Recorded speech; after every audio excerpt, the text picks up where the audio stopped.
All right, it's Joycelyn Wells with Joy Exposed, and it's Wednesday night, September 11th, and we're gonna get ready to get started on our show.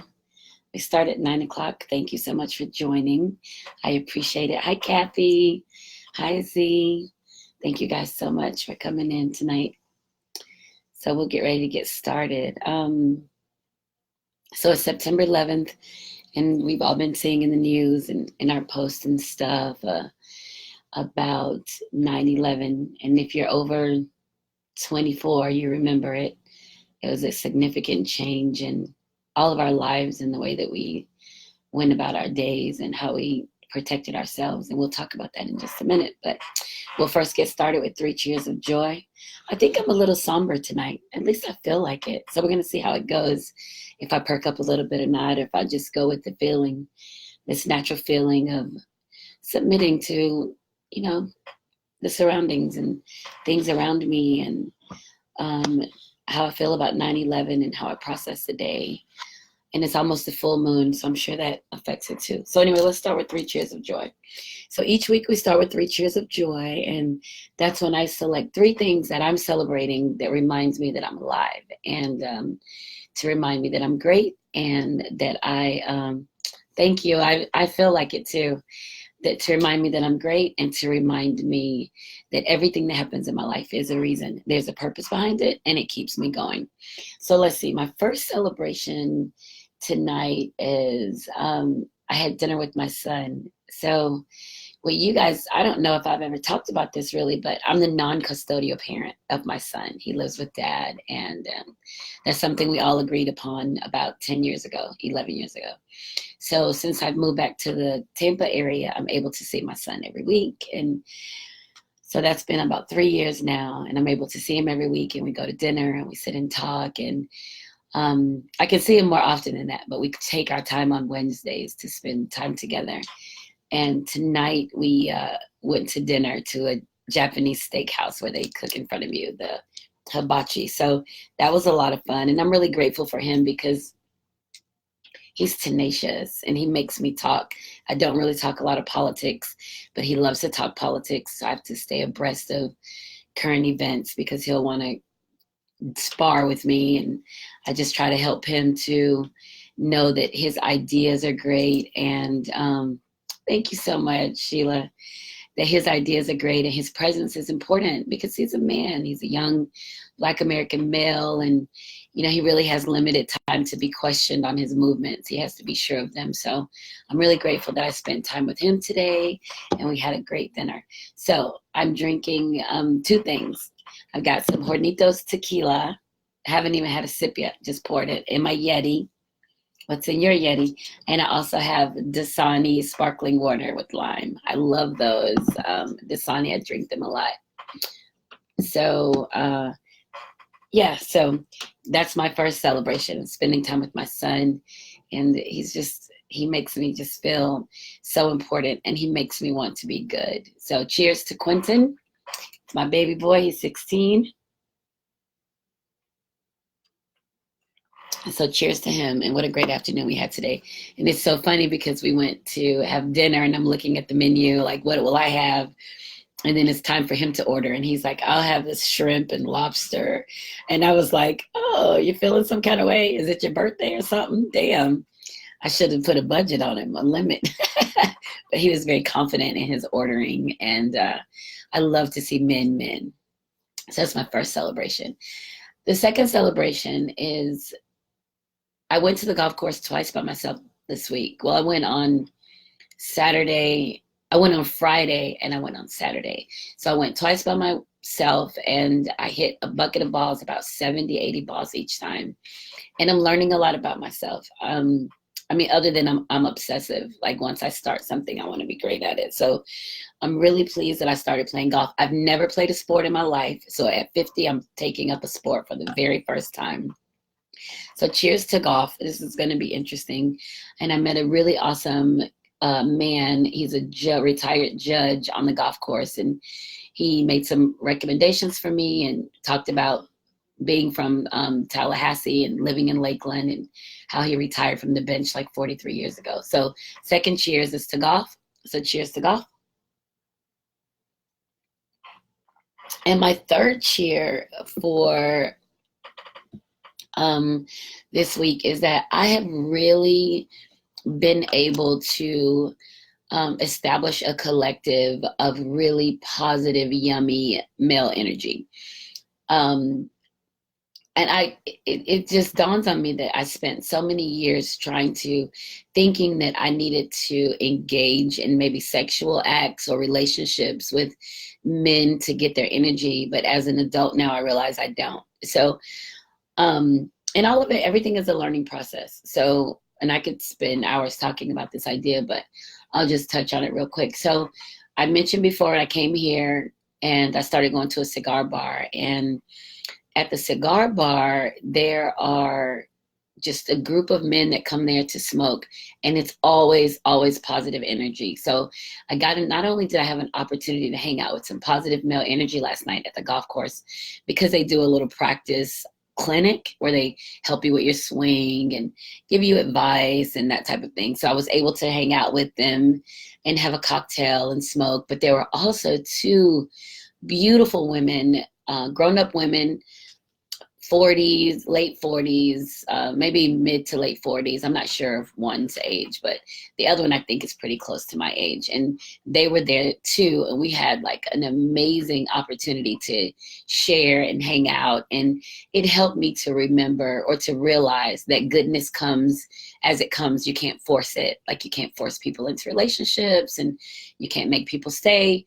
So that made me feel really good to know that, I just got to hang out with some really good women last night, and the good energy from the men. And I need that. I need to keep a balance. So cheers to my golf family. And that's interesting in itself because it's a golf family. I've never had one before.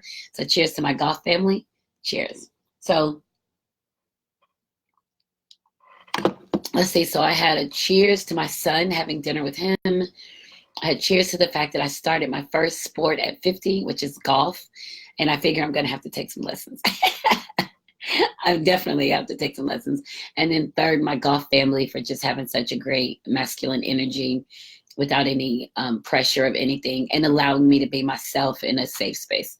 So those are my 3 cheers of joy. I'm so excited about them. And so that's it. So let's see what else. I have to do my Facebook post of the week. I actually had a couple different Facebook posts of the week, and I've been doing them fleetingly because I feel like I'm busy, right? I feel like I have a lot going on, and I'll get on Facebook and engage a little, and then I get off. And so I'll see something and I like it, and then, I'll screenshot it, and, and then I'll just keep moving. So I think let me look through here real quick to see which one I wanted to use, but there are a lot of good ones out there that came up. Let me see real quick.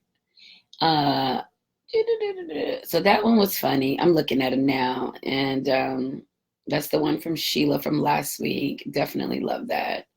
So, oh yeah, I need to contact that guy right there. I forgot about him. Dang, I've been getting a lot of posts this week about people who've been receiving my books in the mail. So I'm really excited to see what their reviews are. Sheila's on here. She just read my books. So I can't wait till she say what she thought about it. I get so tickled because nobody ever expects them to be as yummy as they are. And they're so good. So she got to read one too. Oh, you know what I noticed? Remember a couple weeks ago we had the discussion about Chick-fil-A and Popeyes. Well, there was a post saying that there was an outbreak of salmonella in Atlanta area, and it was linked to the chicken sandwiches from Popeyes. And I died laughing when I read that, because I thought if there was ever a conspiracy theory about trying to kill or harm or injure Black American people, that would have been perfect. Put it in the chicken at Popeyes, come out with a chicken sandwich, come out with something novel, and let Black people kill themselves, fight over it, and let them get salmonella. So I thought it was funny, and it definitely puts you on notice that when something new comes out and it makes you want to fight somebody or wait forever for it. And, thank you so much, Leon. If you want to fight somebody for it or whatever, then it's just pretty much telling you need to chill, right? It may not be the right thing for you. So I don't really know the accuracy of that report because I didn't go in it and read it, but it was funny. I did think it was funny. And let's see. So the post I think I love very much is, so this is kind of good because it's kind of funny, but it says, and I don't even know who posted this. I did a screenshot and cut off the name, so my bad if I stole your post. It says, get you an N-word that's medium hood. Work a 9 to 5, but will shoot an N-word at 6. So I thought it was funny. So I like that because as a woman, we do want to balance, right? You hear women are interested in good guys and the bad guys aren't good, so you kind of go back and forth, back and forth. And this is just saying, you know what, find you a regular guy, get a regular guy who'll protect you. Find you a regular guy that's going to go to work and still protect his family. And the way that they put it, it was just so common because it makes you think that, you know what, that would be really cool if I could find somebody that, if I could find somebody that loved me and would take care of me, but still managed to protect me too. So let's see, Sheila. Oh, Sheila is she's responding about my book. Oh my God, not what I was expecting. So much more. I totally loved it. I can't wait till the next. I'm still smiling. Yay! Woohoo! And that's the virtues of joy, right? And so I've given out several on the Wednesday nights, and that's what I've been saying for prizes, just to send me your address and I'll send you a book. And I went from this moment of trying to sell every single book. Like, I gotta sell them. And just more of, I just have to get people to read them. Because if I can get people to read them, because me trying to sell them, and they sell Amazon, Barnes and Nobles, people buy them, but for me to force sell was taking away the organic read, right? It was taken away of the organic read of people just reading it and enjoying it. Because sometimes people buy it because they're like, oh, my girl wrote this, but I want you to read it. And it's important enough for me to just share it. So that's really cool. Thank you, Sheila. I appreciate you. And I love that you're still smiling. Those stories are hot, girl. So that's my Facebook post of the week, that you get you a guy that's medium hood. He go to work, he make his money, and let it come down to a bar fight. He still got you at the club, right? And it's, you don't want anybody off balance. You don't want somebody to work all the time and don't have any balance, or someone that don't work and all they do is fight, so you do need a balance. So whoever created that meme was definitely intuitive and definitely trying to make sure that people understood that people understand the importance of having a balance in a relationship. And hi, Simone Renee. Hi there. Thank you so much for today. I got all of your love on my post. I appreciate you. Hi there. So, so that's it. We had 3 cheers of joy. We had our Facebook post of the day, which is, I'll now post it on my page because it's funny. And you think about people who are settled into what they're doing and not trying to get in trouble, but we all want the same thing: work hard and take care of me. That's what we want to do, right? We want you to work hard. We want you to take care of us. And I think men probably want something similar, and I'd have to wait to see how they verbalize that. So it's Wednesday night, November 11th. Oh, November, slow me down. September 11th, and it's the 18th anniversary of our 9/11 terrorist attack, the bombing of the World Trade Center, and almost the White House. Definitely the Pentagon, right? So 4 planes. So that brings me into the next part of the show, because I didn't realize until today, when I was having a conversation with some students about 9/11, is the change for me. Like, and then other things that changed that made us change, period, as a nation, as cultures, things that we had to do to protect us. So today is 9/11, and it's the anniversary of the bombing of the World Trade Center, our terrorist attack that killed 2,977 people, with more than 350 firemen, 20 some odd police, and almost 30 Port Authority officers. So, and the age range was from 2 to 85 of those that died in the attacks. So that was a big day for us. And I mean, I'm 50, so I remember where I was, what I was doing, what was going on. And I'd just taken my daughters to school, and I was at home getting ready to go to work. And at the time I was traveling for work, and I had the TV on in the living room, and I was just getting dressed, walking through the house, making sure, clean up the kitchen, that kind of thing, just getting ready to go. And I remember the TV being on and talking about a plane crash into the World Trade Center, to First Tower. So it was scary, but it was the first time it happened. You're like, oh my God, what happened? Like it was an accident. I think we all kind of thought it was an accident. And then minutes later, then the next tower, and then we realized it wasn't an accident, but we still didn't know what to do.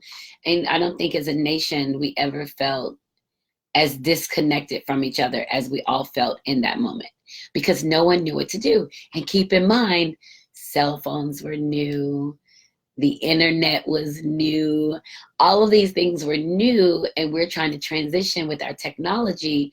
And now all of a sudden we're held hostage by the impact to our money center, the World Trade Center, like the World Trade Center. That means all financial transactions, most went through this place in New York City. And I don't know, growing up in America, if I ever felt fear from other countries. You would hear about stuff, Iran-Contra affairs, you'd hear about wars in Afghanistan. You hear about stuff off of our soil, and you knew that our troops went to, but we never had to worry about here at home what it meant until 9/11.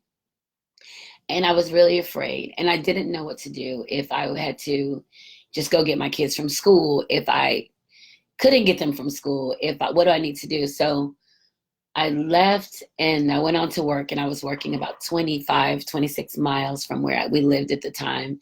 So I went on to work because we were buying a pharmacy, and I was managing the transaction, the movement of drugs from one place to the next. So I had to be there. So it wouldn't have happened if I wasn't there, because I was the overseer of that.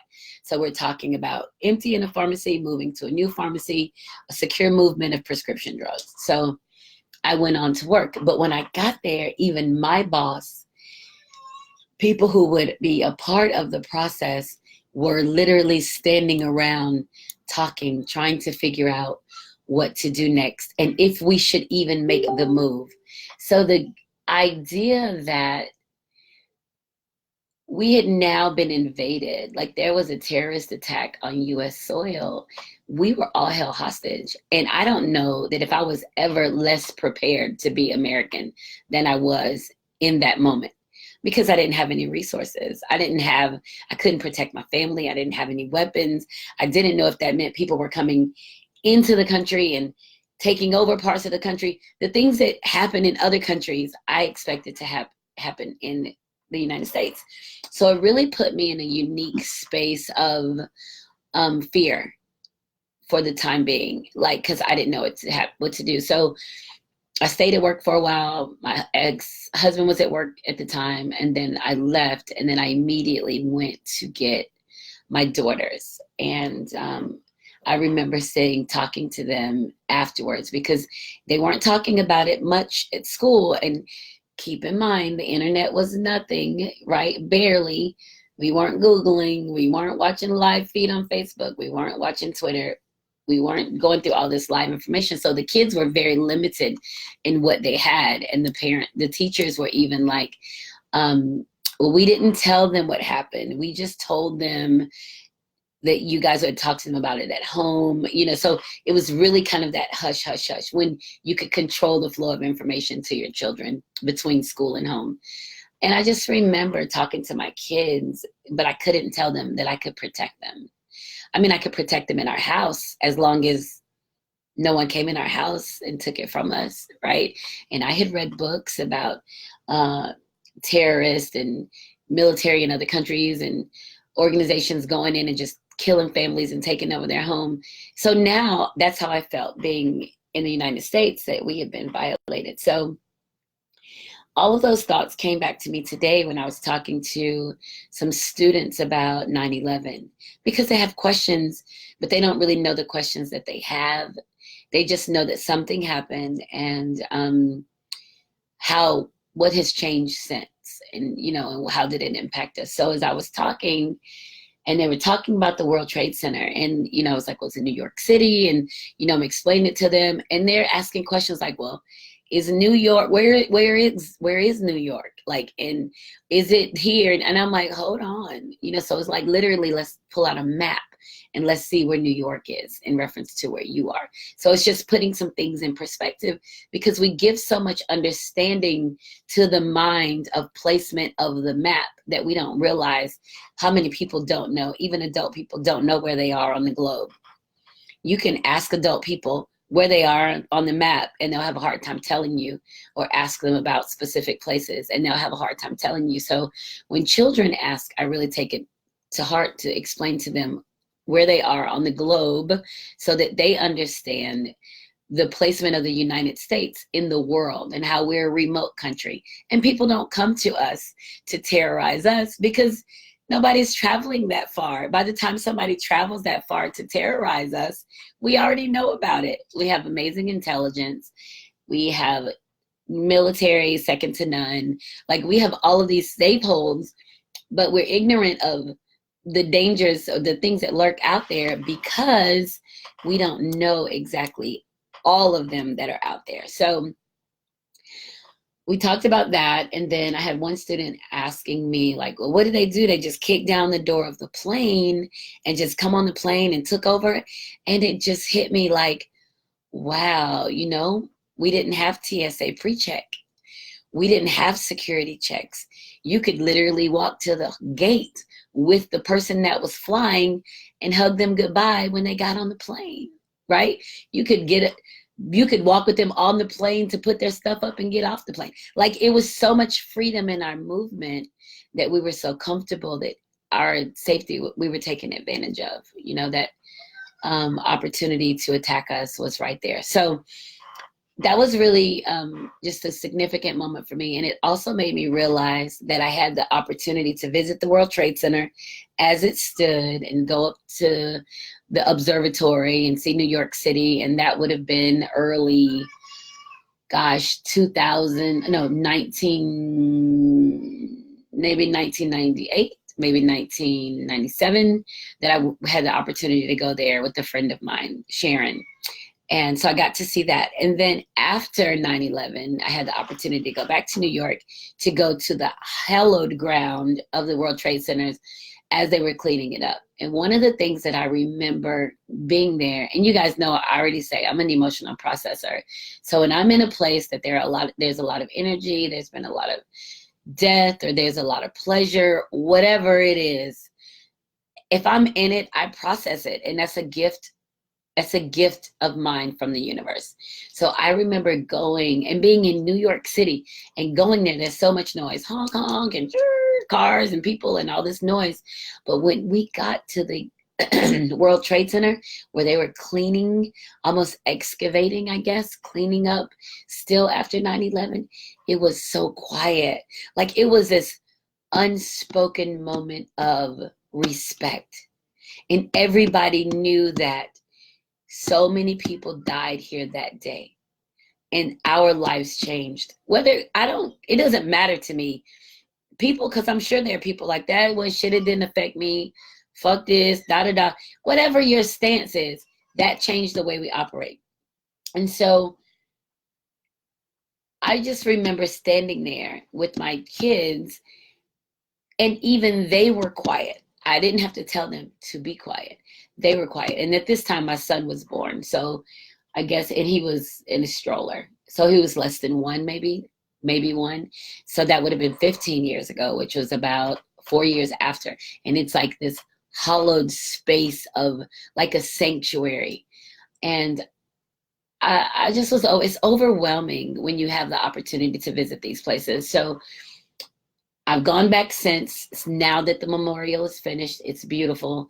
Every name that died in the World Trade Center is etched in the design of the memorial, and it's something to see. It's a fountain that lasts. It's just this endless fountain, and it's beautiful. And they didn't rebuild the trade centers, and they talked about it. What will we do next? And they spent years debating it, trying to figure out what to do with the money. How do you honor the firemen?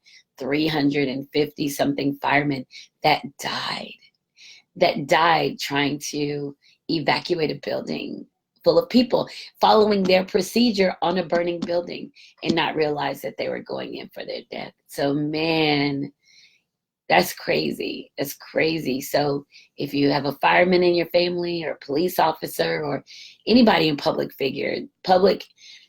servant positions, thank them, because they literally give their lives to save you. Military.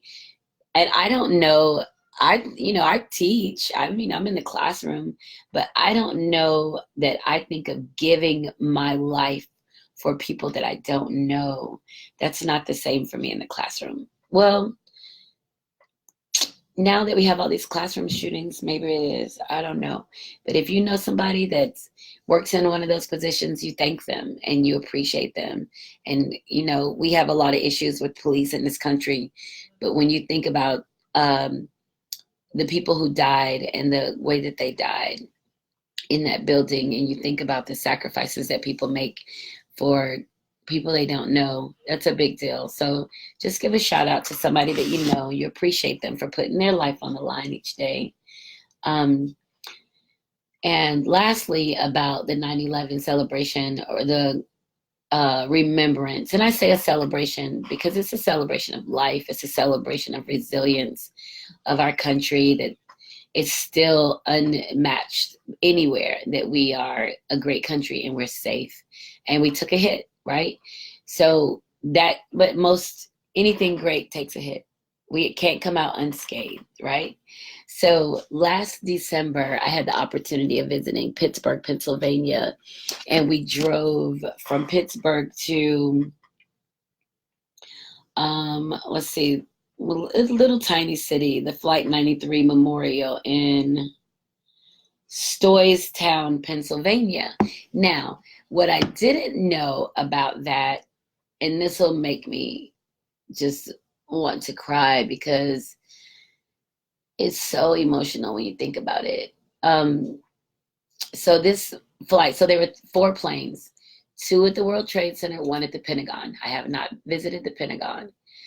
And then this one in Stoysville, Pennsylvania. So the one in Stoysville, Pennsylvania was the one that was supposed to go to the White House. Hi, Stephanie. Hi, Kim. Hi, Reginald. So the one that crashed in Stoysville, Pennsylvania should have gone to the White House. That was the plan. So I knew that, but I didn't know what happened. And I guess when you're overwhelmed with information about it and you're helpless, you stop asking for information. But during my visit, what I found out is that here's a plane that's going to the White House to crash. Now, we already know that the 2 hit the World Trade Center. We know that the Pentagon is hit. And then there's this other plane. Well, the terrorist is on the plane and they get into the cockpit. They get on the speakerphone and they say, we are terrorists. There are terrorists on this plane, or we are whoever we are, and we're taking over the plane. Here's the kicker. They didn't say that to the airplane control center, who they thought they were talking to. They said it to the passengers on the plane. So the passengers know that the plane has been taken over by terrorists. So in Stoysville, at the memorial, it's literally a field. It was almost like an area, and it didn't hit anything, any houses, anything. The plane hit in the middle of a field, and it was almost like this area was designated to receive the amazing power and energy that was a part of this plane, of this moment, right? Because it's like hollowed ground, right? It's crazy. And so, okay, so they make this announcement to the control center to say, we are redirecting the flight. We're not going here, because you have to let air traffic control know where you're moving, or then it becomes something else. But they wanted to let them know, we now have possession of the plane, and we're going where we want to go. And they were going to the White House.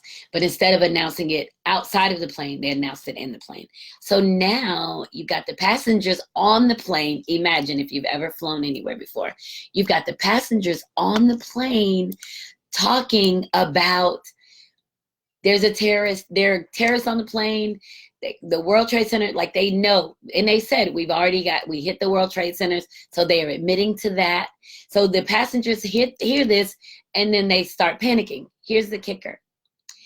At the time, you remember those phones that were on the plane where you could pick them up and call? They were making calls home to tell their families, I'm dying today. And when you, at the memorial, you can listen to the messages. You can listen to the calls where they left messages on voicemails. And they have them in a phone bank where you can listen to them. There's a lady who called her husband, and she said, I'm going to die today. The plane has been taken over by terrorists. The World Trade Centers have been hit. I'm not coming home. The combination to the safe is blah, blah, blah. Take care of this person, I love you. Like, these are actually calls of people that are dying. They know they're going to die. And fortunately for me, and I don't know for you guys, I've never been in a situation of knowing that I'm going to die. I could think it. I hope I don't die. If I die, I can think it and I can plan it. And that'll go into the next segment in just a minute. But I can think it, and I can think what I'll do if I'm dying. But these are people that actually know. They're in an airplane. It's a full flight. There's a flight attendant that has flown for like 20-something years. It was her last flight. She was retiring. It was her last flight. She was on the flight. There was another flight attendant who was pregnant. Is just so many, the variation of people, the degree of people on the plane you wouldn't guess. So what happened, the passengers started talking. We're not going to the White House. We're not going anywhere. We'll take this plane down right now.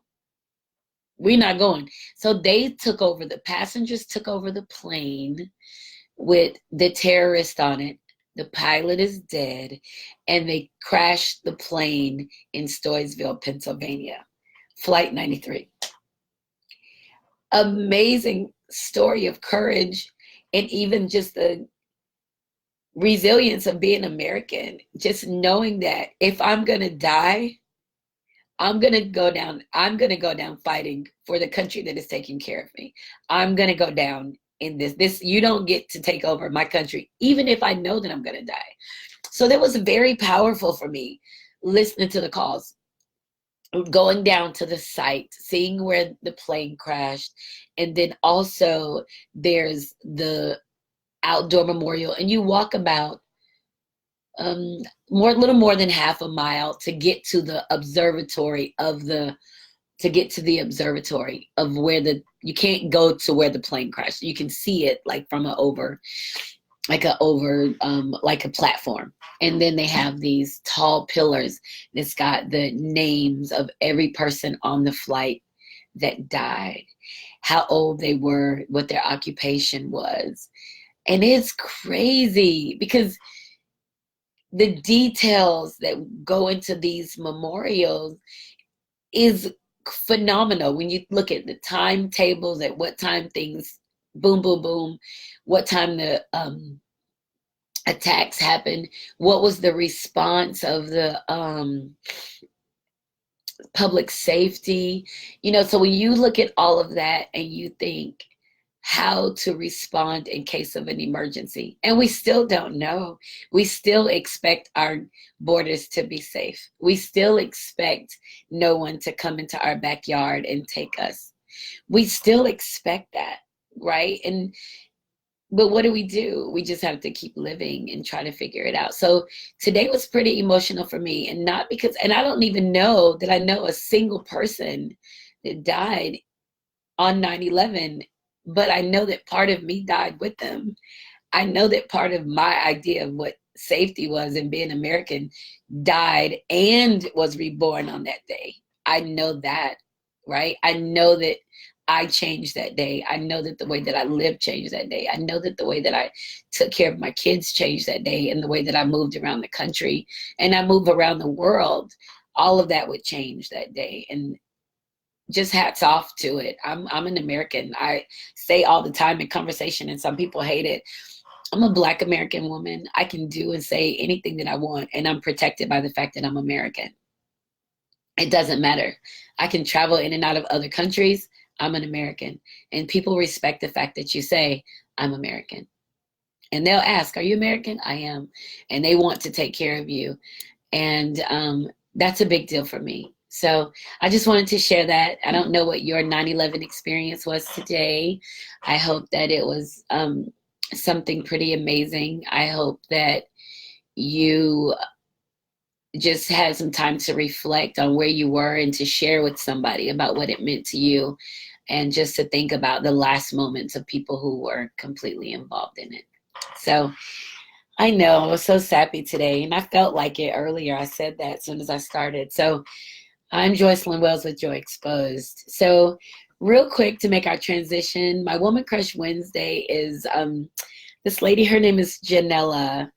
And tonight, before I say Janella, tonight I decided I would do the podcast on the Joy Exposed so that I could share it. But it doesn't seem like I'm able to get as much exposure on this than I am on the regular Joycelyn Wells website. So I'm gonna have to figure that part out, what I'm gonna do about it. So of course this will be uploaded on I misspelled that. Of course this will be uploaded on iTunes, Spotify, Google Play, and of course SoundCloud. If you have not followed me on SoundCloud, please do.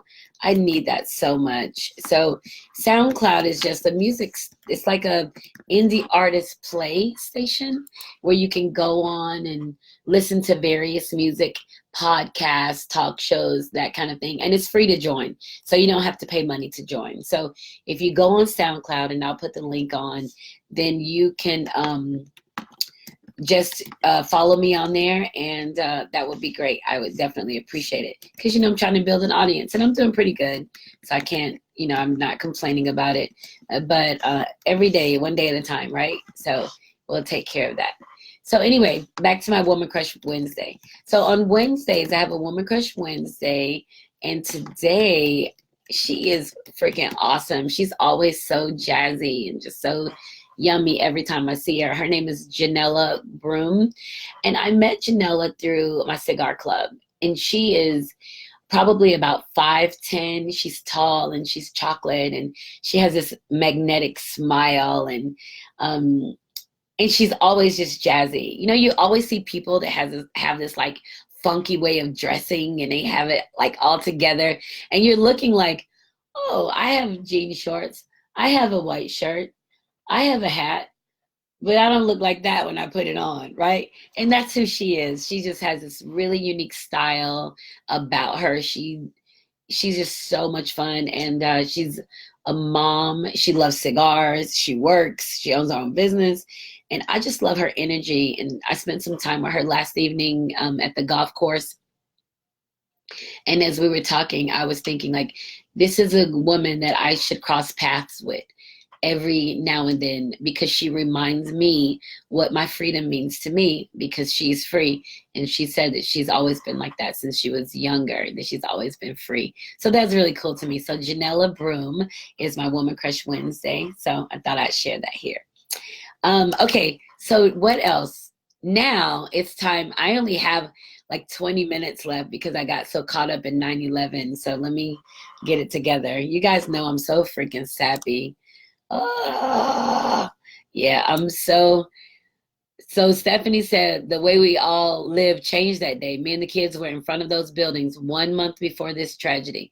So that's something that she plays over and over in her mind. I'm sure that I could have been here and I could have been here. If this had happened on 8/11 or 8/12, she would have been there, right? And that's crazy, Stephanie. I totally understand that thought process on it. And families changed tremendously. The way that we operated changed.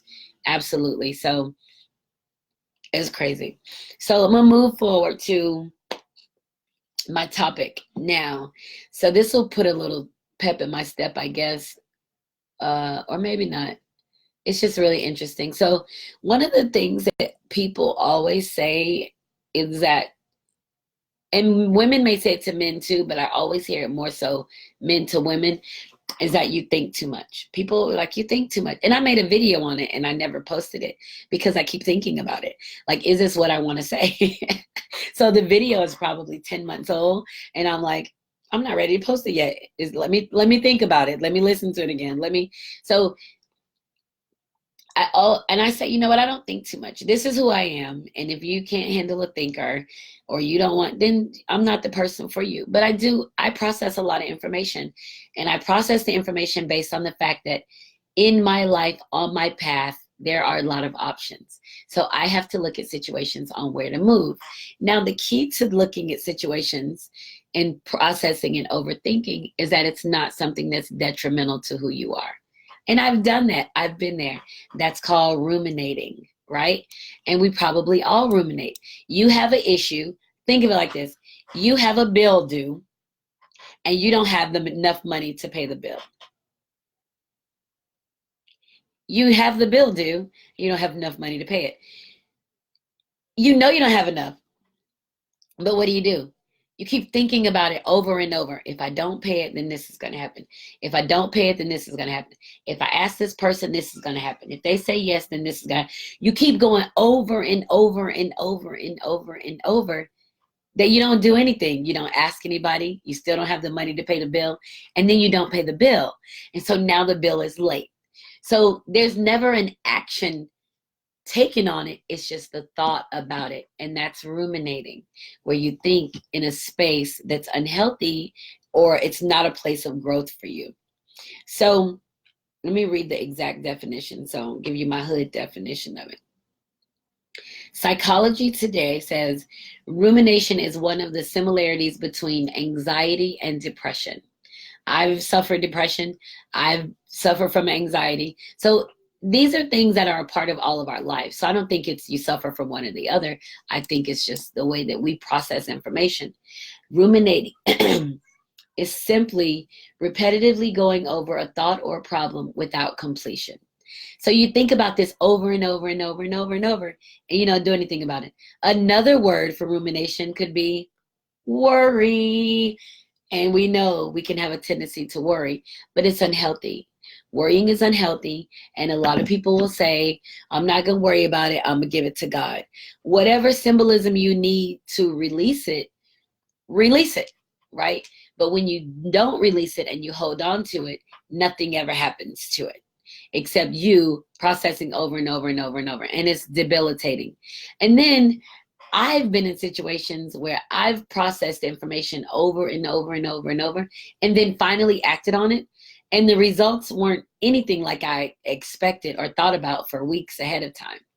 I would be so worried about if I called and this and this and this, and then I do it, and it's not even nearly that bad. So we have to train our brains to not get caught in the negativity, in the negative thoughts that we possess. I remember years ago, there was a pastor, it might have been Joel Osteen. I can't really remember. So if I'm giving credit to Joel Osteen, he can just take credit for it.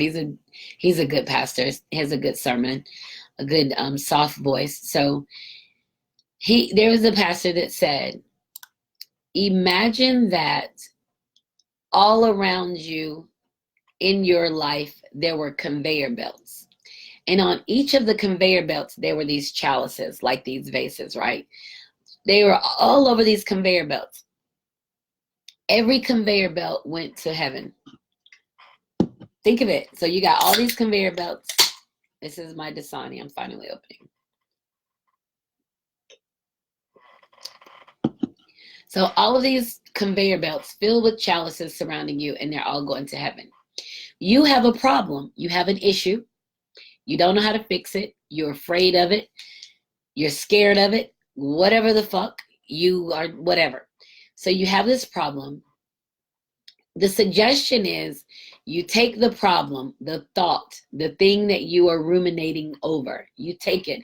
You put it in a chalice, and you let it go where? Up. You let it go away from you to heaven so that it can happen. So that it can happen, so it can be dealt with. So pretty much so it's out of your hands, because as long as you hold it, nothing's going to happen. Well, what happens is that you put it in there, and then you run and you take it out. And it never gets released. You keep holding on to it. So that's what we have to remember when we're talking about ruminating and thinking too much. It can be detrimental to us, and nothing's going to harm you. I mean, unless you're dragging around kilos in your trunk and go to prison. Hell, even if you go to prison, you're going to be taken care of. But nothing is ever as bad as it seems. We've heard that adage. So we have to make sure that we're aware of that when it comes to us, because we get so afraid of what our mind imagines can happen that we don't do anything at all. So even if you are in a negative relationship, if you're in a relationship that's not good for you and you want to leave, but you don't leave, and the reason you don't leave isn't because the relationship isn't good for you. You don't leave because you're worried about or ruminating about what your partner or significant other or husband or wife will do if you leave. You don't have any control over that shit.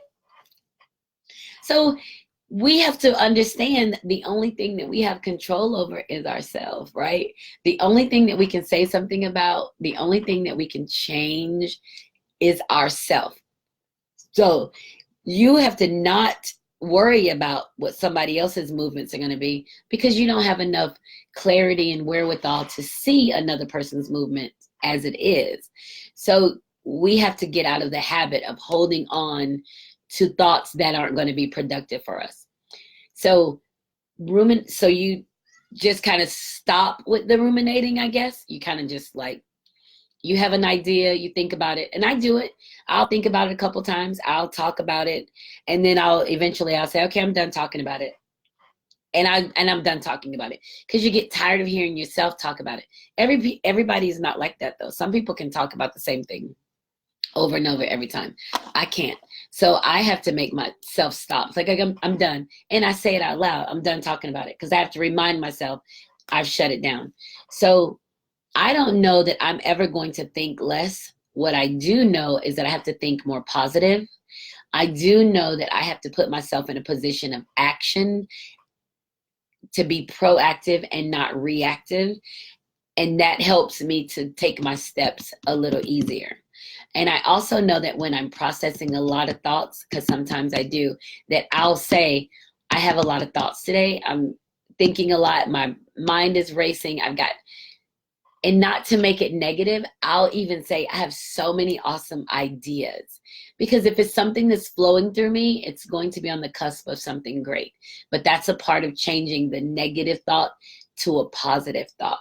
And that's really difficult for people who aren't surrounded with positive people, or who don't see themselves as a purpose, as God's purpose, right? Each one of us, we're God's purpose. So when talking about thinking too much, it's okay to think too much. You just can't let your negative thoughts hold you in place, just like you can't let negative people hold you in place, negative situations. So you release them, right? You're ruminating. We're going to try to do better with that. Well, I am, and I hope you guys join me. So let's see, there are 5 ways to stop ruminating that I got out of this psychology magazine. I'm going to read these to you. So 5 ways to stop ruminating. The first is to catch yourself in the act. So you know you're ruminating. you know, when you start stressing about something, thinking about it over and over, you're like, oh shit, I'm ruminating again. Like, I'm thinking too much. You call yourself on it, right? That's the first thing. So check in with yourself and see what you're thinking about. Uh-oh, it's turning around. I think I can let me see if I can do a screen lock, because this isn't good for me right now. Is that it? That's not it. I always need my son to help me learn how to use my phone. Oh, there we go. All right. Okay. So you catch yourself in the act, so you identify yourself. The second thing is to distract yourself. Do something to make yourself realize, I don't have to do this.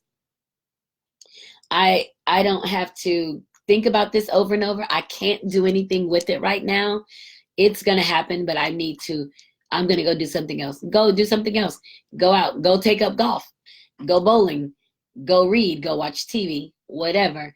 You know that you're going to have to deal with the inaction of it at some point, but you can't keep thinking about it, right? So if you know something's happening on Monday, it makes no sense for you to start thinking about it on Thursday all the way to Monday. So we don't need to do that. And then, this is so intuitive because I just said this, designate future thinking time. If you know that you're doing too much and you shut it down, you say, oh, I'll deal with this on Monday. It's Thursday, I can't do anything all weekend, so I'll deal with it on Monday again. That stops you from thinking about it all through the weekend. And then wait until then. The fourth thing is to wait until then to spill your thoughts at the appointed hour. At 2 o'clock, you sit there and say, okay, it's time for me to think about this, and you go through it. And probably by then you'll have a clear thought on what your path is or what you're supposed to do. And it's definitely taken away the stress of thinking about it over and over and over. And I'm horrible. I'm better now, but I used to be horrible at that. I would stress all freaking weekend about something that was supposed to happen Monday, and then Monday come and the person I was stressing about or the situation, this shit didn't even happen.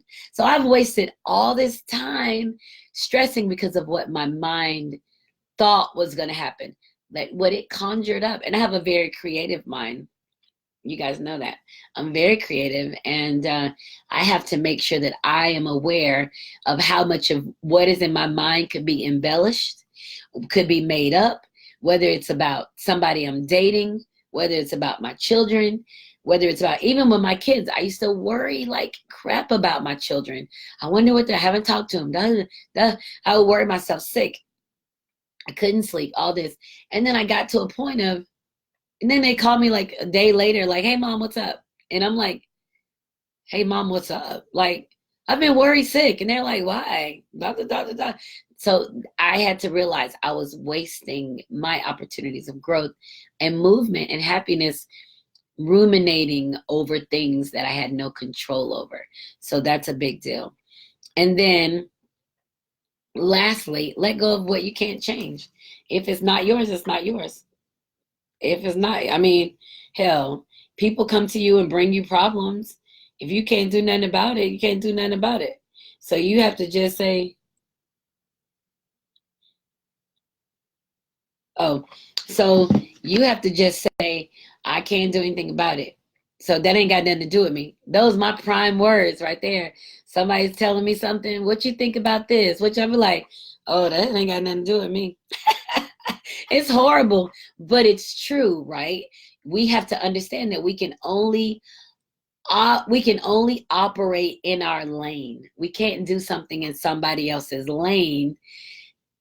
We can only do our own lane. I can't worry about it. I can't stress about my kids, my daughters. Now my son, I can work with him. But my daughters are adults, and I'm sitting up worrying about them. You know what I do now with my daughters? They don't know this. They'll know once they watch this. If I worry about them, if I feel like I haven't talked to them in a bit, I'll go look on social media. I'll look on Facebook to see the last time they were active on Messenger. And if they were active like an hour ago, 30 minutes ago, whatever, then I'm like, oh, they're good.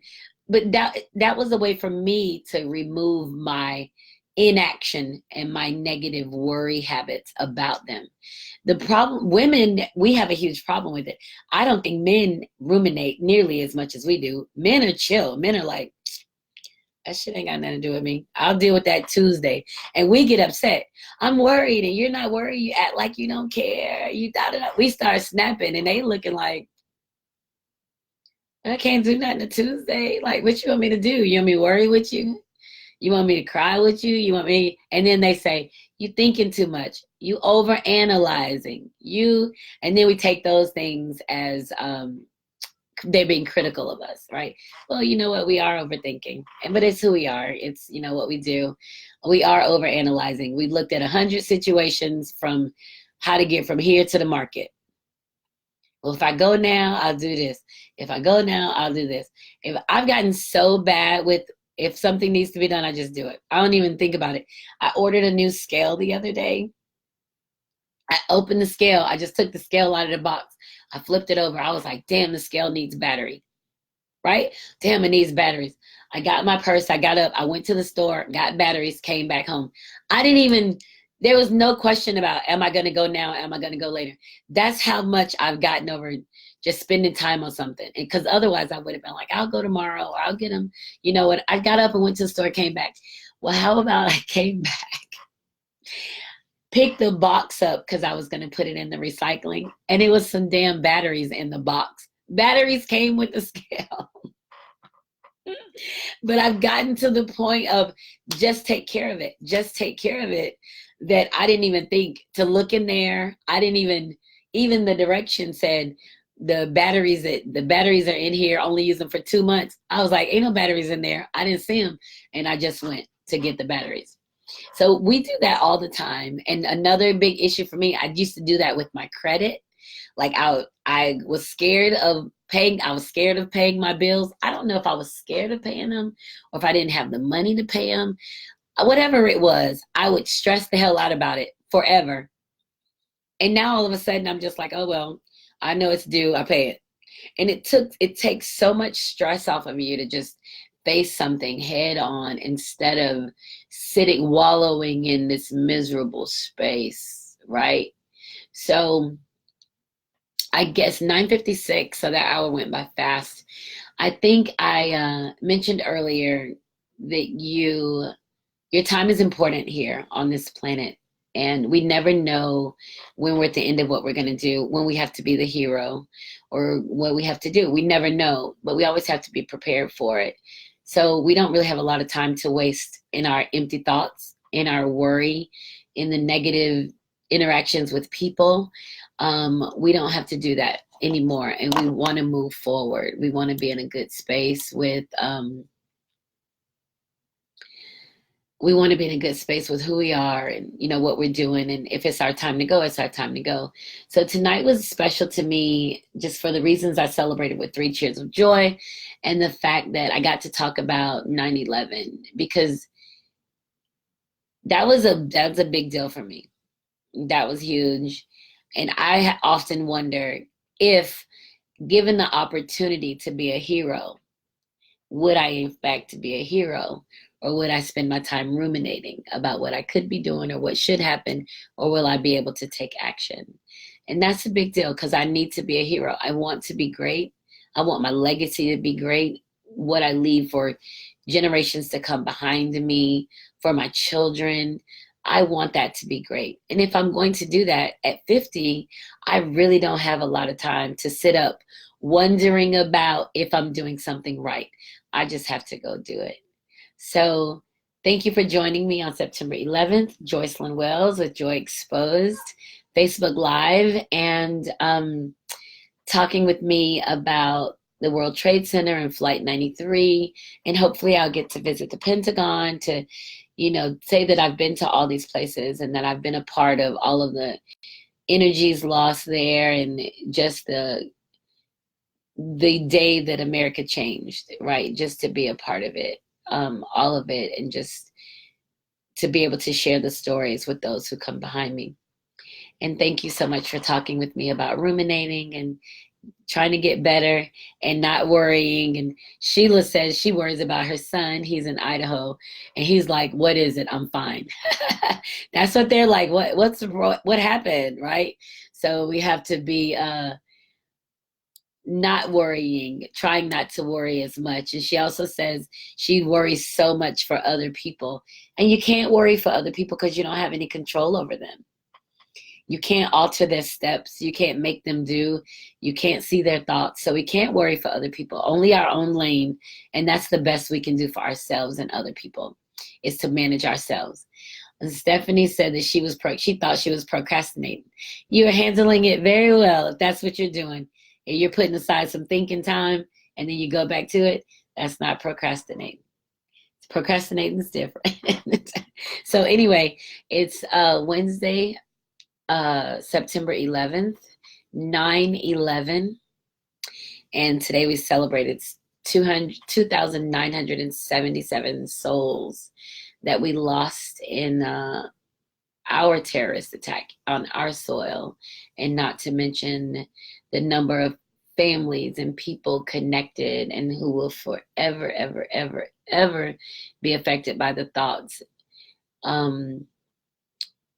But it also goes to talk about the goodness and the resilience of being American, whatever that means to you, that we are here and we are free. And if you're here and you don't feel free, stop thinking about it and move forward. Do something different. So it's Joyce Lanuels with Joy Exposed.